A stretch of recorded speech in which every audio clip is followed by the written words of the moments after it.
आपलं सोयाबीन कापायला एवढी बॅग झाली तू जातीस का दिवाळीला, तिला राग यावं आणि ह्यानं म्हणा नाही मी सोयाबीनची बॅग कापतो तू उद्या जाय, आलेला राग गायबच. किंवा त्या वाह माझ्या मालकाला चॅलेंजच नाही. तसं देवाला आलेला राग होता. सुग्रीवानं विनंती केली आणि राग शांत केला. बोला. उडे घेऊन लक्ष्मण सुग्रीवाद्य बोलावून दिन बरी दिन वचन दशरथ नंदन बोलत.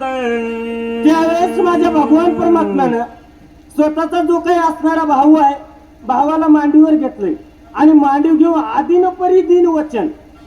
कशा ज्या न्यायाने ज्या पद्धतीने माय माऊलीचं सगळं हक्क असतंय आणि म्हणते माय आमच्या मालकाला कमी जास्त जमत नाही, ट्रेन आल्यावर पट्टी देते.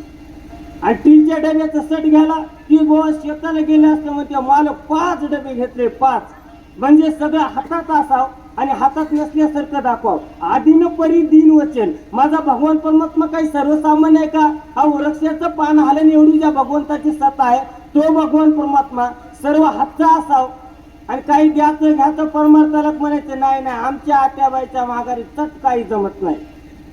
आणि तिकडे काही द्यायचं म्हणलं डाळ मी मग आत्याबाईला पता लागू देत नाही.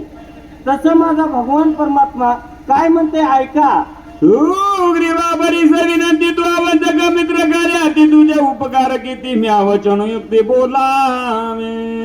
त्यावेळेस माझा भगवान परमात्मा राजा सुग्रीवाला बोले हे सुग्रीवा तुझे काही असणारे मित्र कार्य करण्यासाठी अवंत काही सदा तत्पर आहेत. तुझे जे काही उपकार आहेत ना किती म्हणून सांगू. मायबाप या देहावर उपकार एकतर देवाचे साधूचे संताचे.